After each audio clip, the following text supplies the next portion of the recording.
And welcome to another exciting episode of The Energy That Surrounds Us. I'm your host, Michael, and a couple of housekeeping for tonight is first, stay tuned after the outro as our sister network, Parapost, has given us a short ad that we are going to run at the end of our outro, so you'll want to stay tuned for that.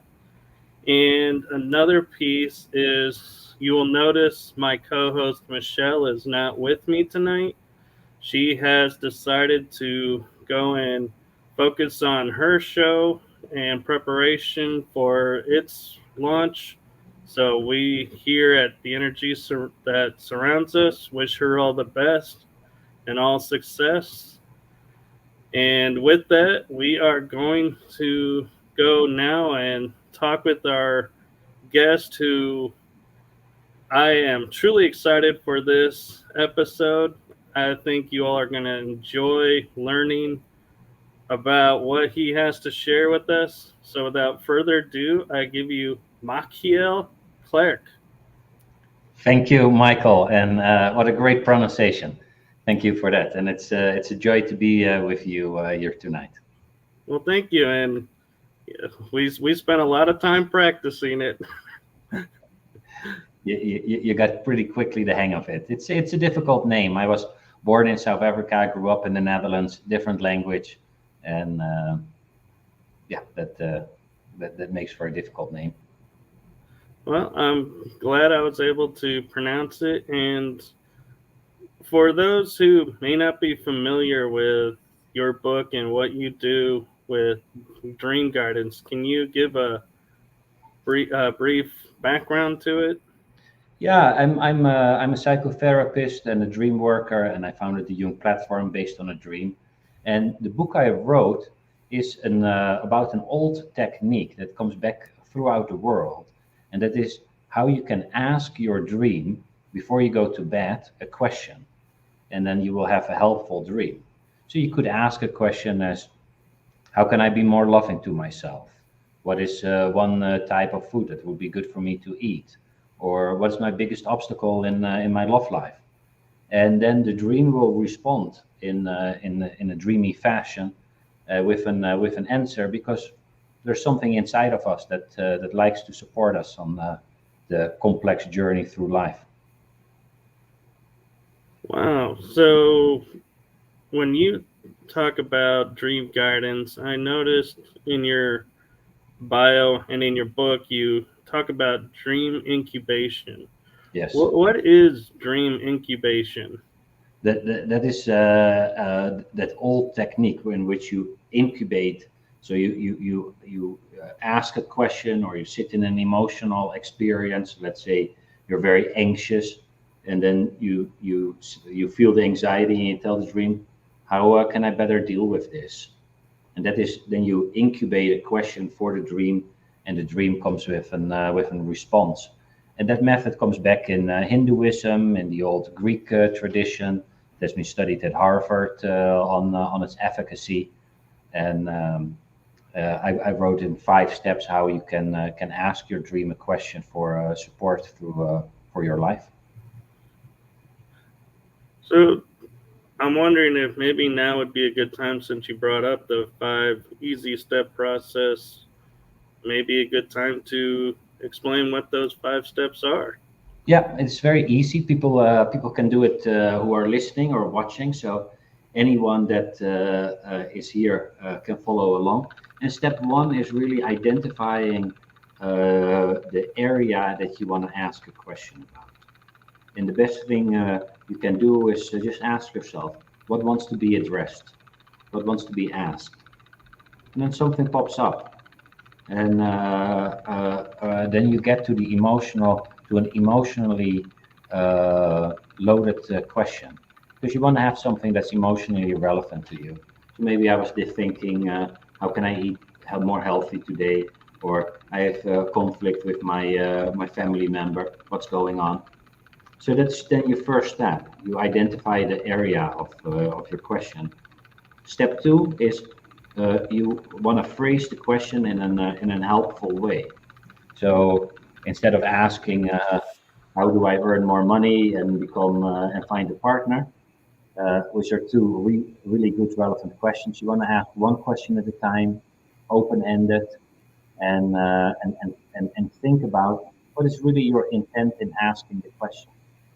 Then you write down your question. You do a ritual. With ritual, it's just a set of activities showing gratitude and interest to the world behind the world, and for the support of the spirits or God or the divine or the awareness, whatever name a person likes to give to it. Then you go to bed. Step four, you sleep, you dream, and you make sure that when you wake up, you record your dream because they have the tendency to evaporate upon waking. So write it down, and then step five is you work on it, and half the dreams make sense, and the other half just make it possible a little. So that's in a nutshell the five steps. So I'm curious if we call it in. Sometimes we call it intention, or sometimes like an attachment to the outcome of a question that you may be asking. Do you find that those can inhibit or change the focus of the dreams, and that's something we have to be careful about? Yeah, intention comes from the Latin word intendere, which means reaching out. So in the process of asking the question, the intention setting is reaching out to the larger awareness for help. But then, so you want to reach out to something larger than yourself. That is a good thing. If you then already know what the answer should be, or you start getting really attached to the answer, then it becomes problematic. Because maybe I contemplate moving to New York, and I really want to go. And I then ask, what does it look like for me to go to New York? And if I don't want to hear any negativity, that influences the dream response, and also the dream knows that I'm not totally genuine in my asking the question. You want to be, this is a really good point. You want to be really open and let go of attachment to the outcome. Okay. Yvonne in the chat room is asking, she says, I dream a lot about tigers. Does this mean anxiety? No, that's a great question, Yvonne. What the first question I would want to ask you then is, what are your associations to tiger? And then just write down, well, tiger is, and then write it down. Then you have maybe if you're really anxious about tigers, then it's maybe anxiety. But most likely it is some form of a powerful instinct that is part of your life that wants to participate.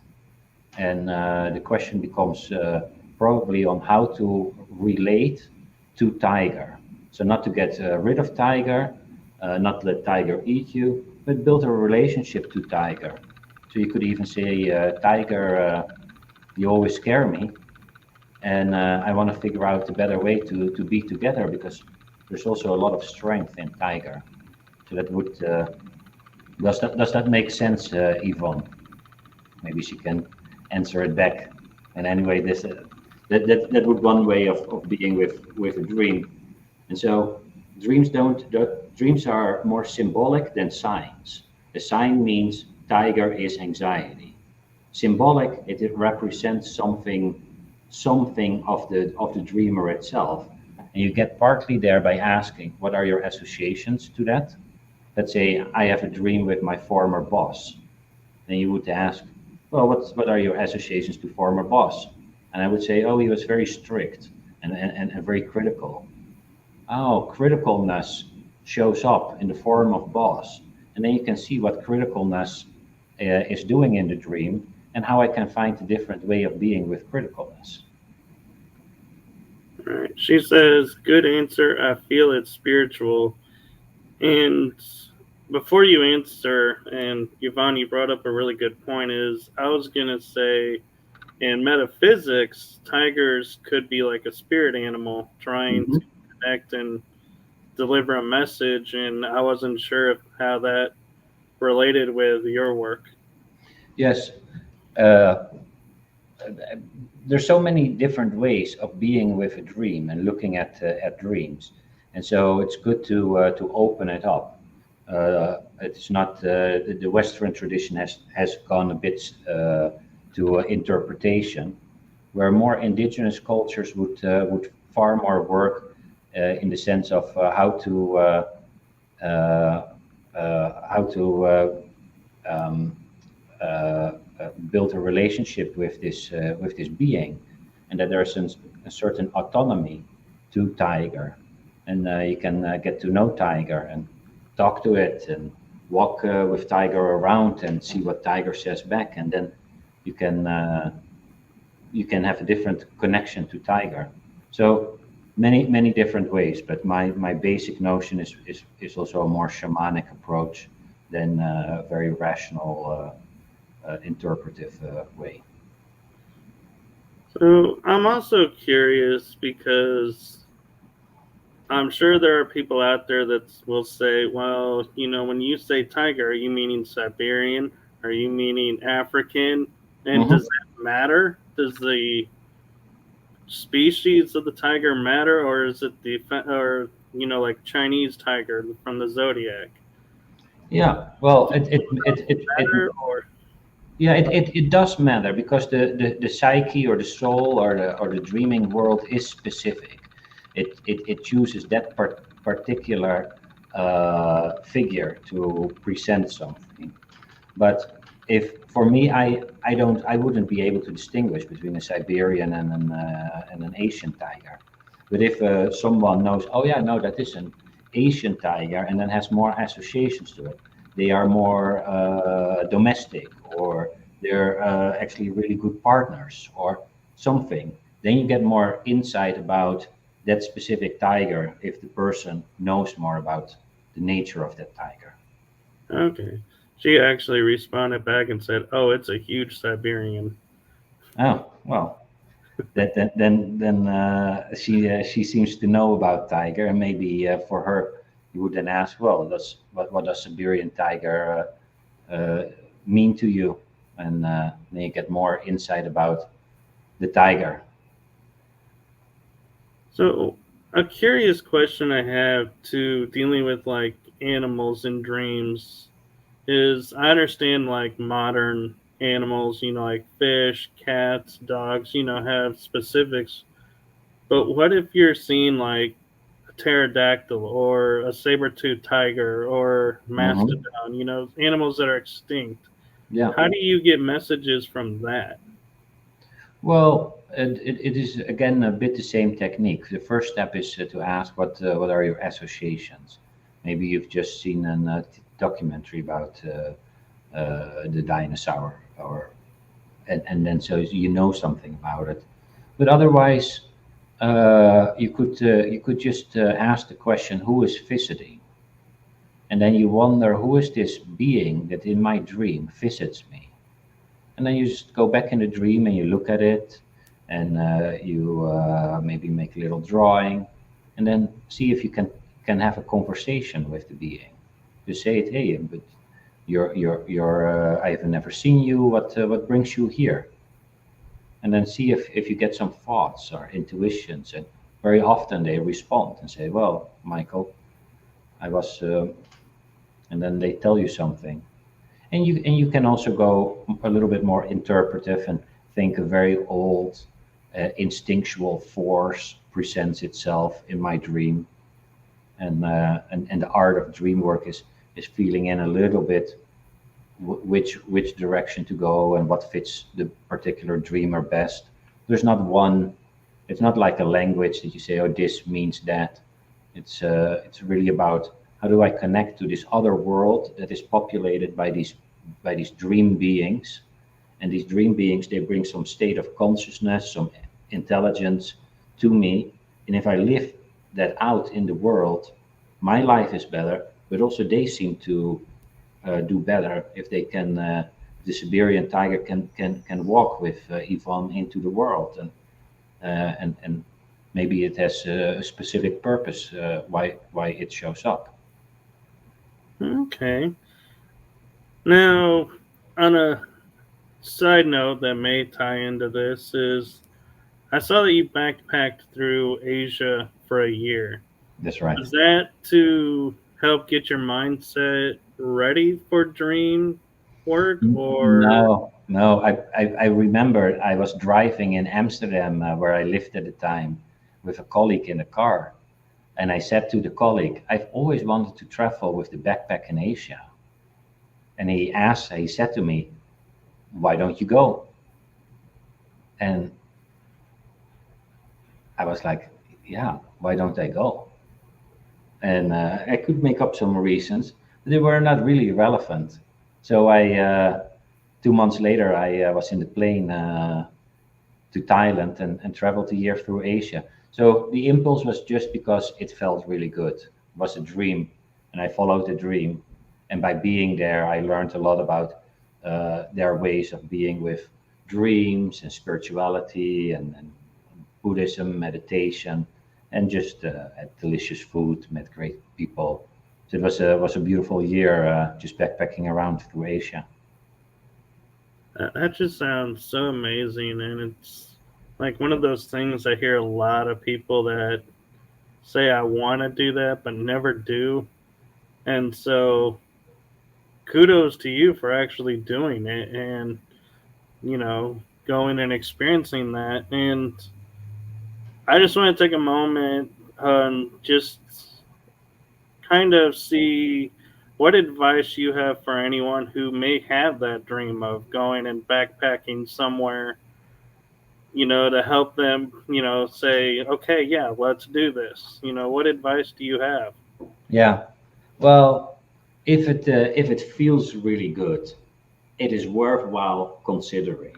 Your own soul points towards your own future, either with the sense of it feels really good or there's a lot of fear. And so if it feels really good, take it serious. Take your own soul serious. And you could even ask your dream, what would it look like for me to go travel in Asia? And if you then see uh, happy images, it's positive. If you see a car crash and a plane crash and burning cities, then you might consider staying. But so you could ask your own soul and say, is this something to pursue? And you get an additional sense of support. But it is a little bit like with finding a partner. Go try to go for the person that you're attracted to. Uh, you will know when you are, and that will be a bit scary because if they reject you, it's a different game than someone that doesn't do much to you. But go follow the heart. And in my case, I was in an easier place. I at that moment I didn't have a partner, no kids, so uh, there was some risk. Will I have a job coming back? But for the rest, I could survive the downside. Those are good points to look at, especially at the end of, like you were saying, you were in a good space where it was just you. And, worst case scenario, like you were saying, if you lost your job, you could potentially get another one. So you're still technically young in my. So it's Right. different though when you have commitments and responsibilities. Yeah, if you have a newborn, you were just married, and then you want to go a year travel, that's problematic. You probably will be missing a lot of things when you come back. Yeah, but But it also points to take your own fantasy life serious. So fantasy is a form of dreaming during the day.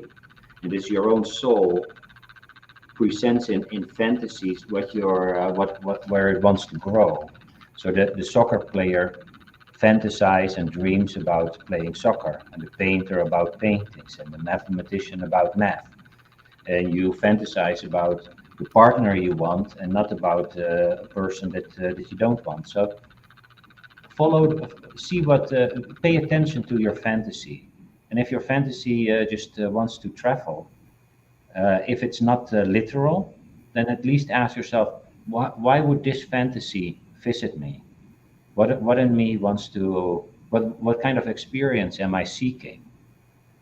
And then you learn more about where the direction of your own soul. Right, because I know I have some friends, and I've done it myself, where traveling is there's like a calling to go to a specific place. And Mm. to me, I've always kind of, well, not always, recently I started viewing it as soul retrieval, to where I'm going and picking up a piece of my soul that was left there in a past life or Yeah. somehow. And so that's the other reason why I was curious about your year backpacking. If was it a kind of like a personal journey of you reconnecting something? Oh, on so many levels, I reconnected with parts of my soul, of a different outlook and perspective on life.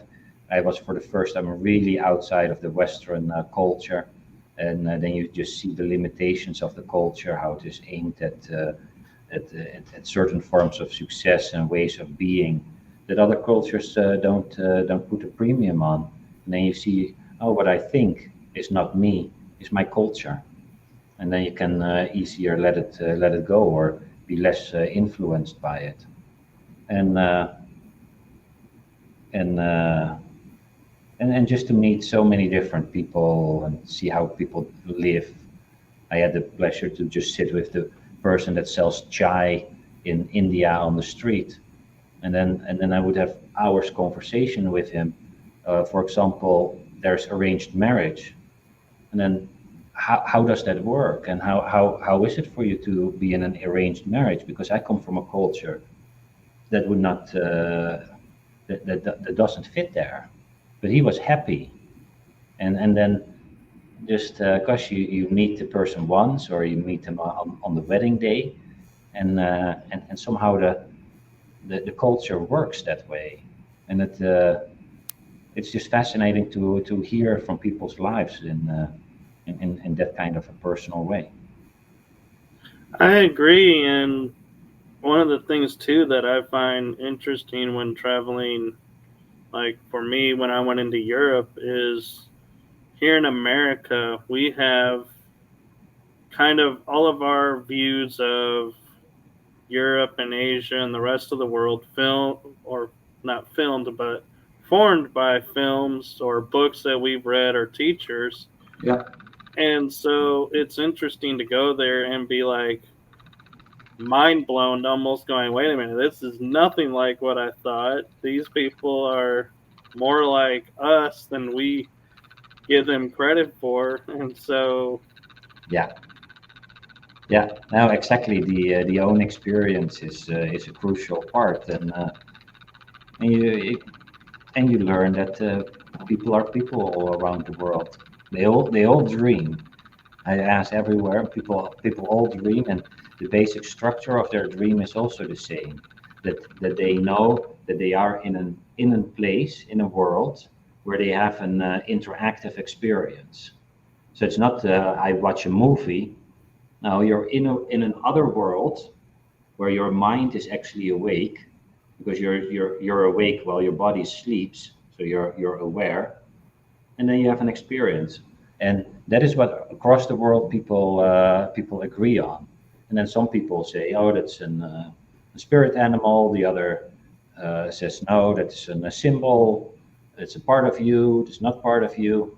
So there's a lot of disagreement, but everyone dreams, and we're all dreaming being in another world. That's another form of travel.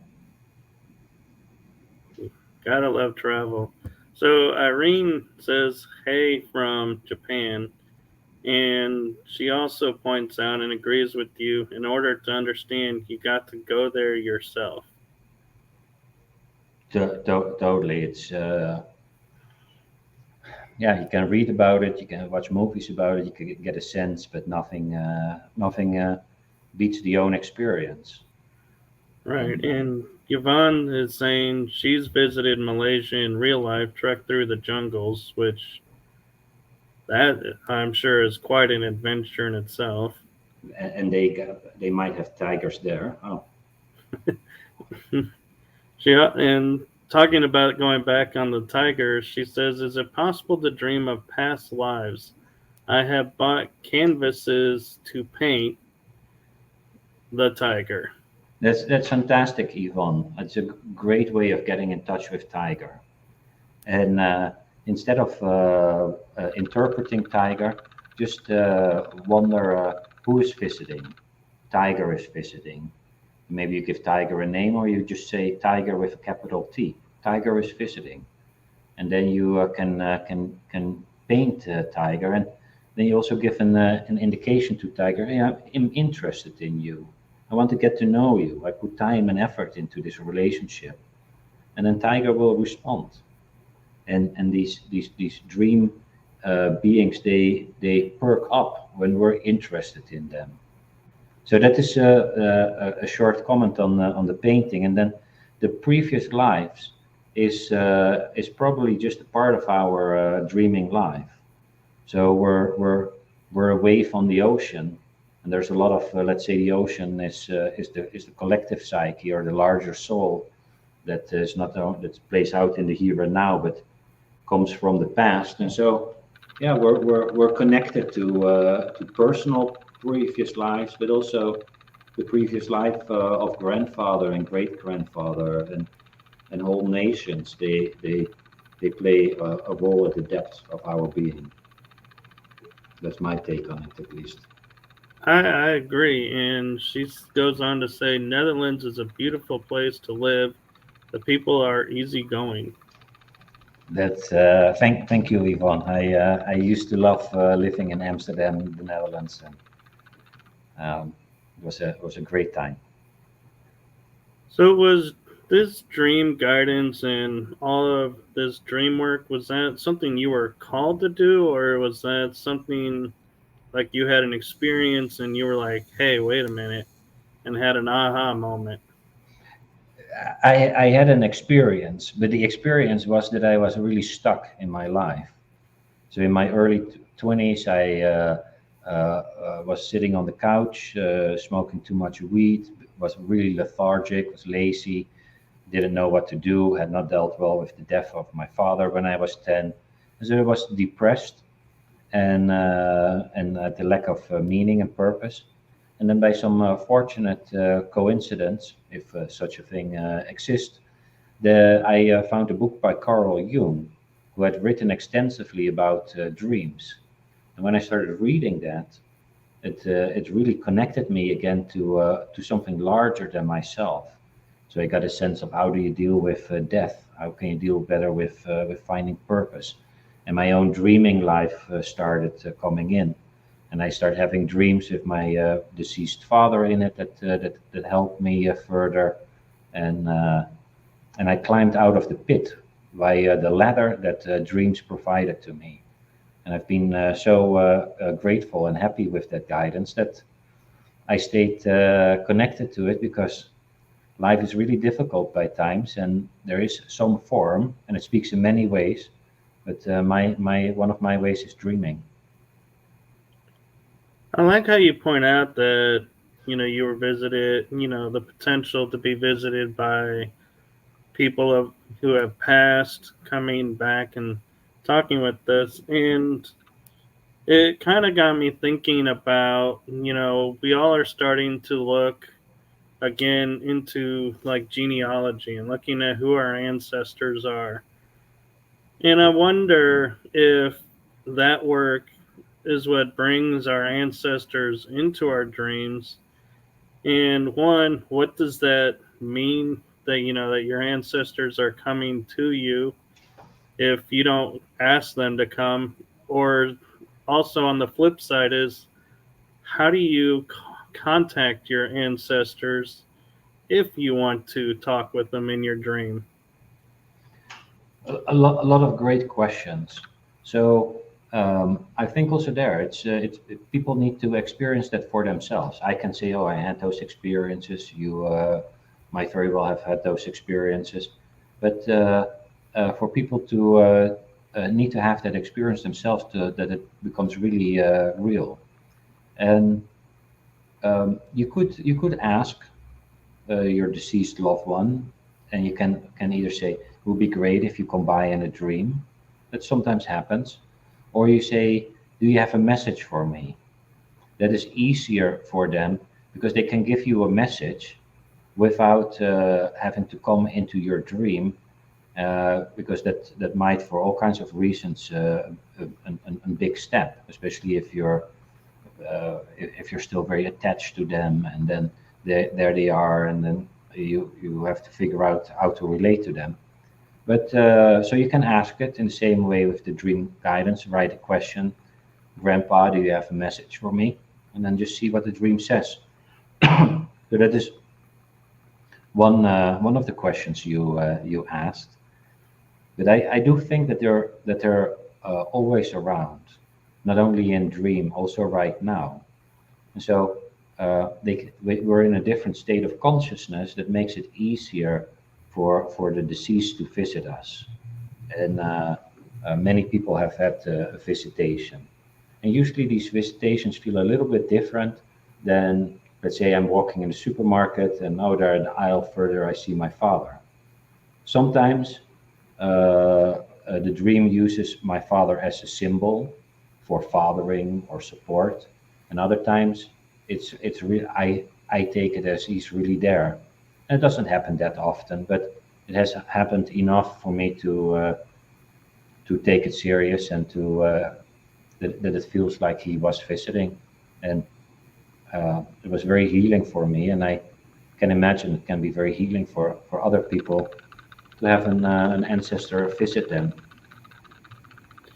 I wonder if more people don't have a lot of their ancestors visit them because, for example, like I have in my distant line on my father's side, like a king of Norway. And if he was to come forward, it's like in my mind, I'm like, I don't know what you look like because there's Hmm. so many photos.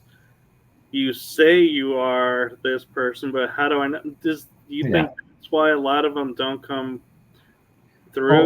or they might come and you would not recognize them. I think they often also come when it's further away, when there is a shared life theme. Let's say was dealing with jealousy and you are dealing with jealousy, then he might come in both to help you as to see how do you engage with this complex topic of jealousy. So it looks like they're not yet done with their personal work on the other side. It seems to go on, and they are interested in people who share similar life themes as they have.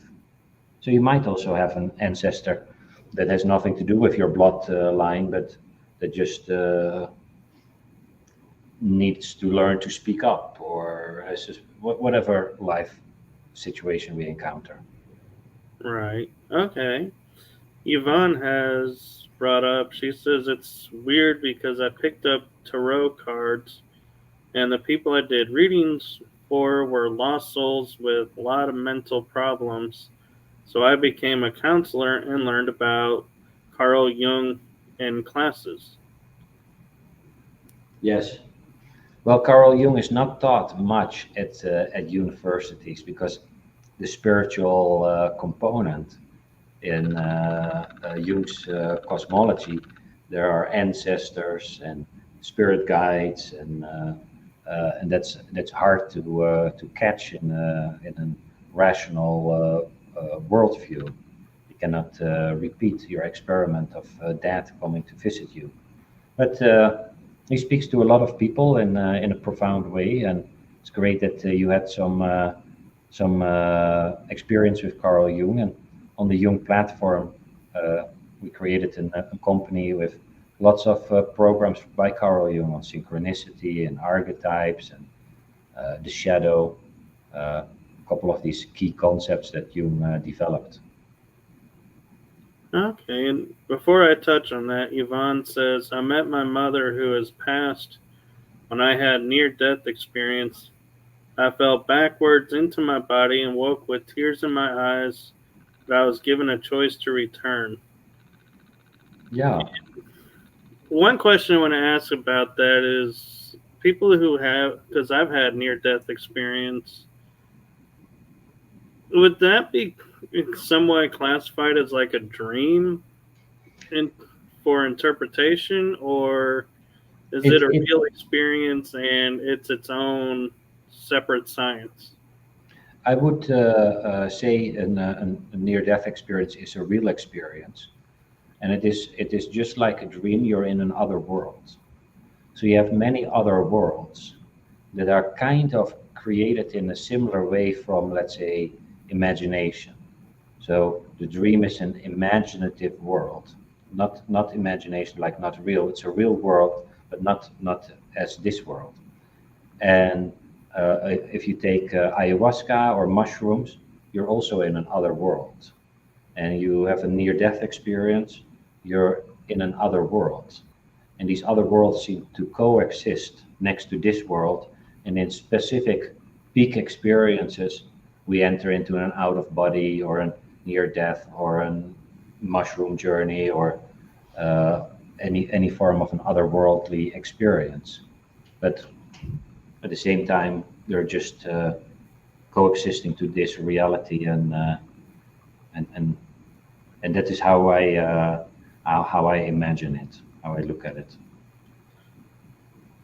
So I wonder as well, as we were talking earlier a few minutes ago about, the ancestors working on their stuff, could it be like we have a dream and an ancestor randomly pops in? Could it be the like we're thinking we're working on something, but it's actually them working on something and something you figured out, and so they're coming to us to say, "Hey, how did you figure it out?" Yes, And yes, does that in turn fix the genealogical line, yeah, yeah, or yeah. Maybe that's what fixes some part of the DNA or something, and that helps them also grow or have an expanded sense of consciousness. And um, yeah, so we very often think we're kind of a separate self, but we're deeply connected to, we're actually a multiplicity. This is just, this looks like one, but in me is father and grandfather and whole countries and the larger soul are alive, and they're all influencing my life. And I try to find, and the tiger, like any one, and then we'll try to figure out how to give form to all these characters that are living with and through us. right? Yvonne says we are many layers, and I agree with that. And one thing I'm curious about is we hear a lot of times growing up, for me, growing up in metaphysics, I was always taught to break the cycle. I had to break the cycle, and then that in turn fixes the cycle like 7 generations back or something. Hmm. Can that work be done in dreams? And that's why some of the dreams we have are of moments where we're like, I've never been here, but I feel like I'm there and have like a lucid dream there. Yeah. Well, dreams are just another reality we're in. In what we from this position call sleep. But in the dream, our awareness is fully active and is engaged in working out our karma or our life purpose. And so we're working through issues in all these different worlds we enter, and we're just taking this reality very serious, and this is the real reality, and dreams are just dreams. But dreams are another reality, and once you're in that reality, you forget about this reality and you act as if it's all important and real. Then you wake up here and do exactly the same thing. You treat this as a real reality, as if there's not another reality. But our experience tells us differently. Like you with a near death experience, oh, there's another reality. And when I'm there, I get really important information and experiences. And in out of body, it's the same. And in astral travel and in dreams. And so we're in all kinds of realities, and our Western world has lost the notion that there's a host of states of consciousness or worlds coexisting, but the main thing that remains the same is our awareness. This sense that we all have is I am. I am awake. I am aware. That same sense is in the dream. And the same sense is in the out of body experience. It's still, hey, I'm awake. I'm aware. And that is the core of our being that then has all these different experiences. And usually it loses itself in the experience. And if it returns back to itself, it can have a different way of engaging with all these realities. Okay. Yvonne says, I actually fell into a frozen pond when I had my near death, was pulled out unconscious, and earlier wrote, I went up the tunnel and walked in the most beautiful places with flowers everywhere. Yeah. Yeah, so those are, as you also know, Michael, classic near-death experiences. People are usually on a journey, very often see beautiful terrain, meet deceased ancestors that sometimes say your time is. If they report back here, then it's usually it's not yet your time, or you can go back. And people very often, the people that decide to come back, listen to that and continue to live. And Okay, and to switch gears from the near death experience, there is another dream state activity that we were talking about backstage, and I feel like is something that we need to bring up is those people that can astral travel. How do you determine when you wake up the difference between astral traveling and dreaming? yeah, I think it's again both an experience of being in another world, and probably these worlds of astral travel and dreaming are closer to each other than this reality that I call dense reality and dreaming. And in astral travel, people have it's a little bit different definitions, but people usually have the sense that they travel to a certain place, and it can be a literal place on Earth or another place in the other world where they get some information or have a certain experience. And but how would you define astral travel? For me, astral travel is where I'm out of my body, disconnected from the body, and I'm traveling anywhere on the earth or to other worlds, And visiting other races. do you do it from this reality, or do you go to sleep and then it happens? For me, sometimes I do it when I'm awake and don't realize I'm traveling, and other times I try to mainly do it though when I am asleep. Yeah.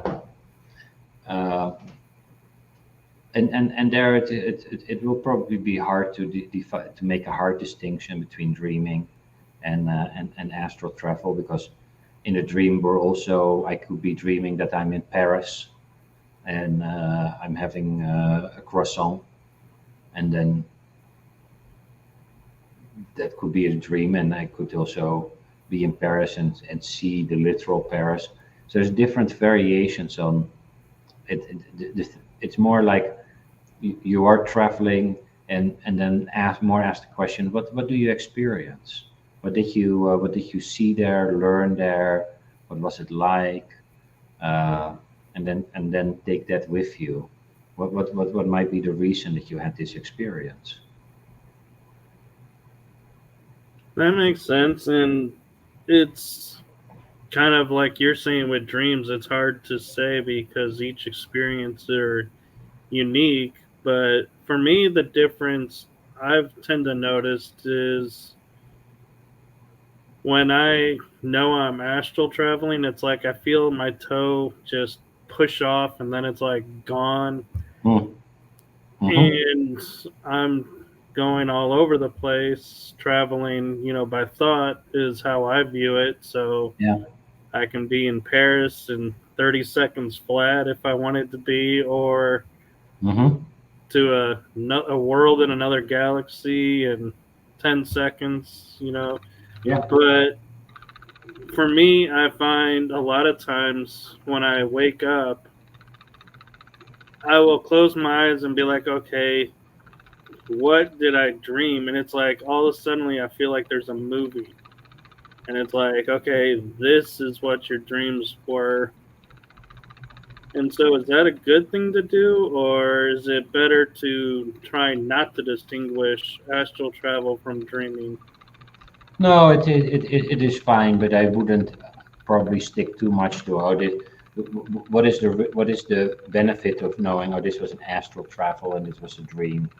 It is unless there's a specific quality to it. But in both, it is what do you experience? Why are you there? Why does does the universe present itself to you in this way? And we live in in a responsive universe. So you live in a universe that is unique to you. And why do you have this unique experience? And how do you want to engage with the experience? And uh, and then you start more working with the experience than needing to know exactly what a classification of the experience is, which is a human construct anyway. Right. Yvonne is saying when I astral travel, I end up in rooms watching people sleep. I've been asked what was I doing in someone's house when I'm clearly somewhere else.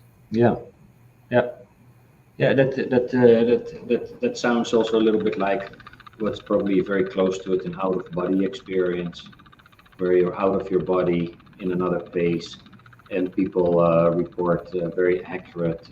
Oh, this person had this book on their nightstand, had this painting on the wall. Just like people out have an out of body experience on the surgery table, and they can report later on what the doctor said, and and these things happen. Okay. She says yes, that's it. Now, earlier you had mentioned shadows, and I know that in the paranormal world that is something we're debating as to what are shadows. My question for you is kind of twofold: is are shadows indicative of what we call nightmares and something to watch out for, or are shadows just pieces of a dream that we just aren't meant to see yet and we just misinterpret?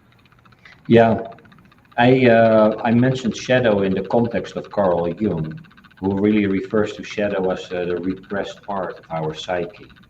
So if I'm very creative, then a more banal and ordinary part in me is in my shadow, and that needs to live out. Or if you're very aggressive, then you have a very kind shadow, and these two things need to come together.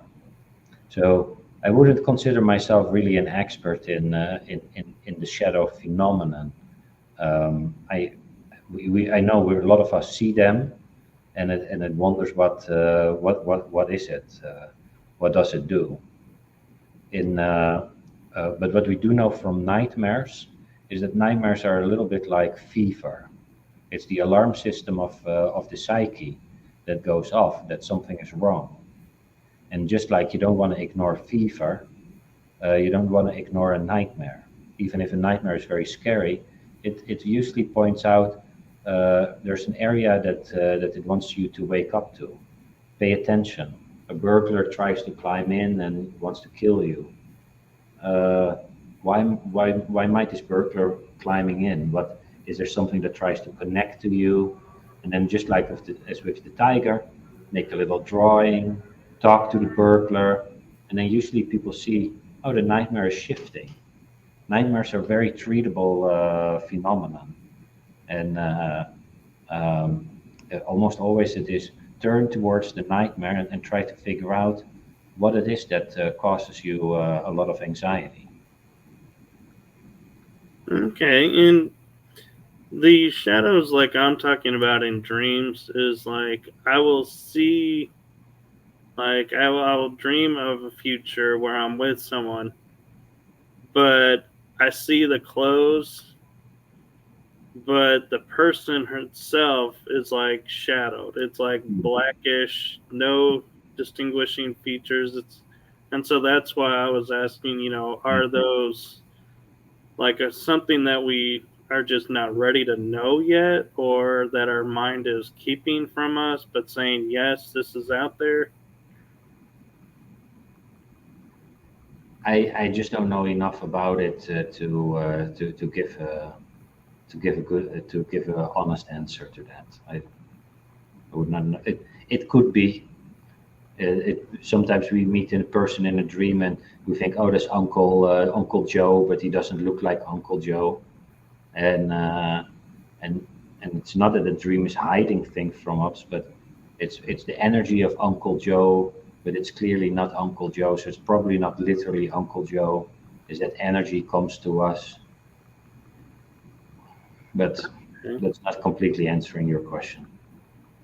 Actually, it does, because I was also thinking, is it because I'm focused too much on that and wanting to know that so I know what to look for, that the mind is in the dream state is saying, no, we're not going to tell you this because then you're going to miss out on this, this, and this that's coming. Yeah, yeah, yeah.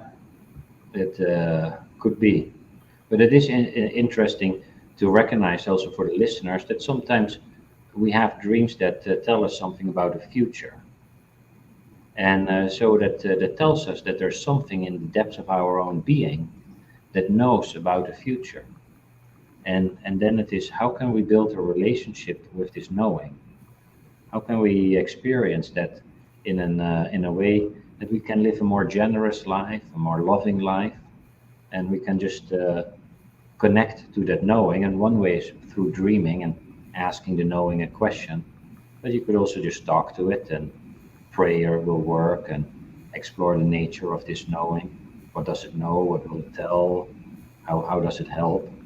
And that's probably also the real goal of therapy. Connect to the knowing in you that will can support you in life. That's actually really insightful and helpful. And it got me thinking while you were describing that. We were I pointed out your mandala behind Hmm. you on the wall. And I was thinking, like, I was taught mandalas are vocal, to where you go through the process and whatever question you started with, kind of like a labyrinth, when you're done, it's like you got the key now. So when you go and dream or meditate, you will find your answer. Do you find that that's an accurate, somewhat representation of what a mandala can do to help focus you in Yeah, on for your dream? yeah, it can help you put your focus on the center of your own being, and then you actually start noticing also that you, the I, is not the center of the psyche. It feels sometimes that way, but actually the mandala and the center, that is I'm walking towards that. My connection to that and experience of it is what is important. And once I know, oh, I am not the center, but there's some knowing in me that guides my life or through ups and downs, then my life changes radically for the better usually.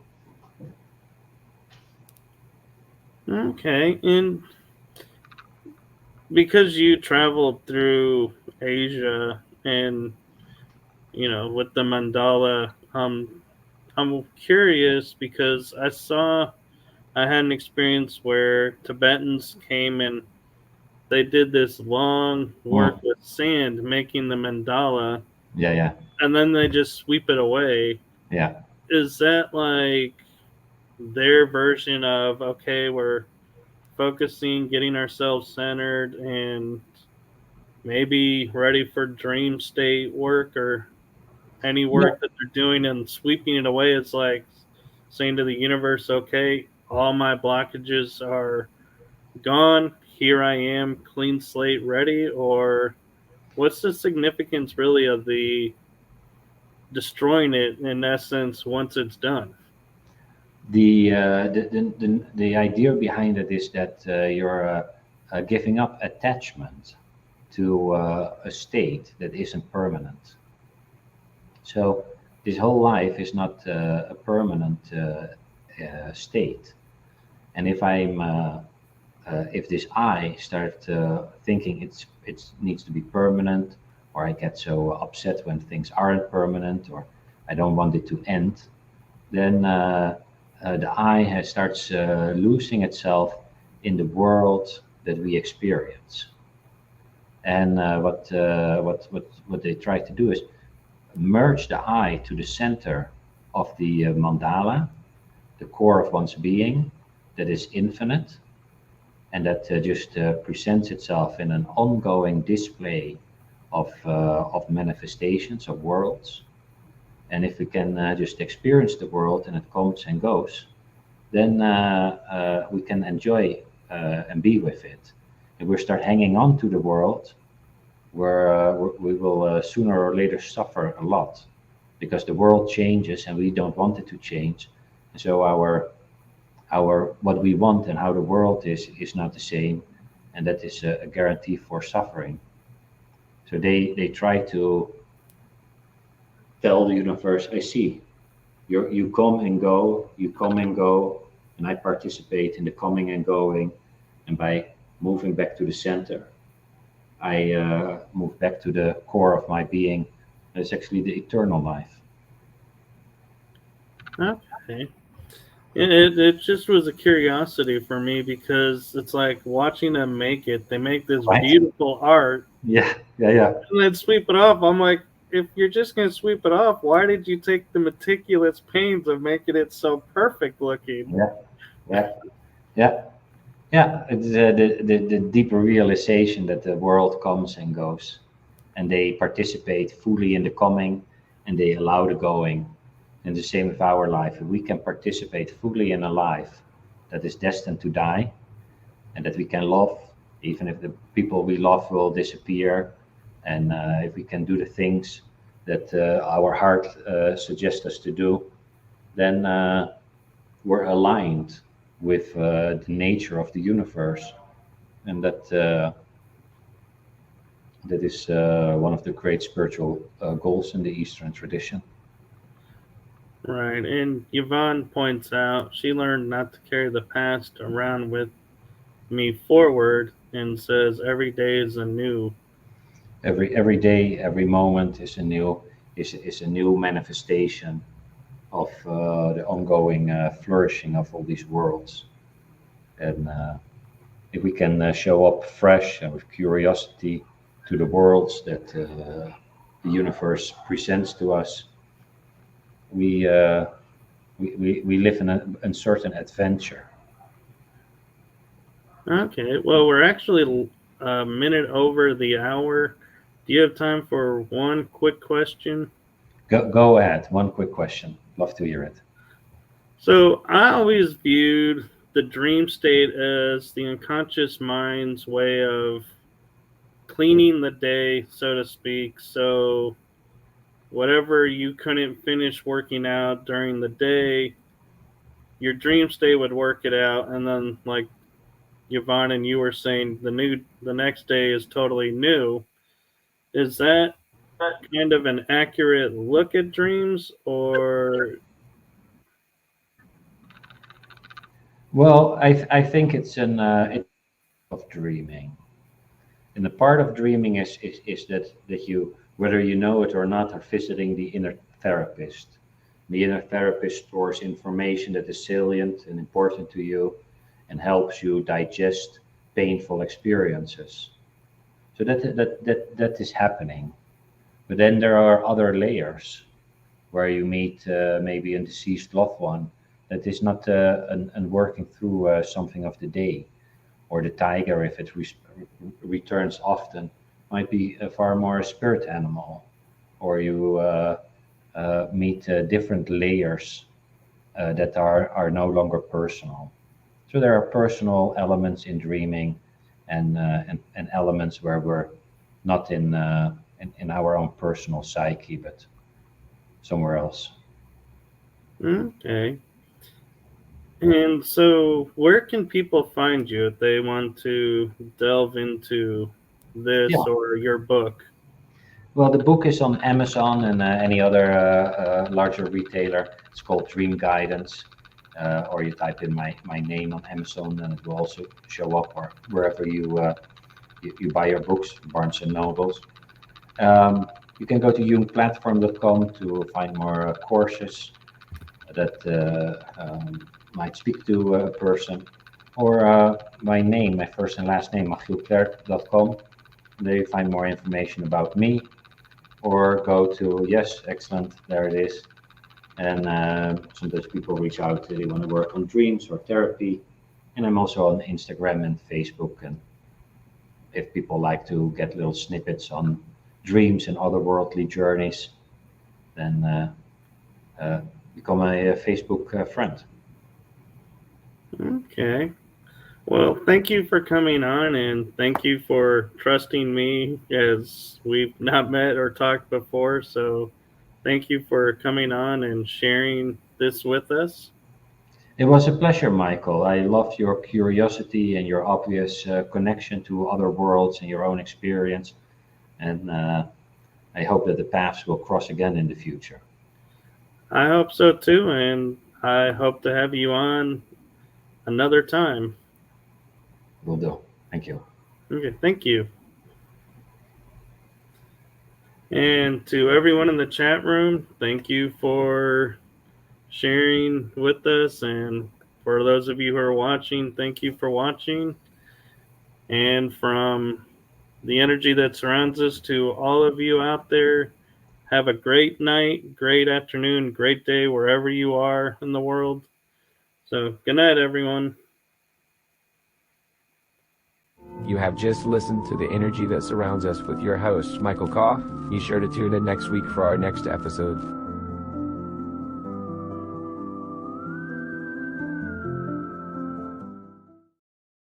And here, as promised, as we mentioned earlier, is an ad for Parapost, our sister network that we are on.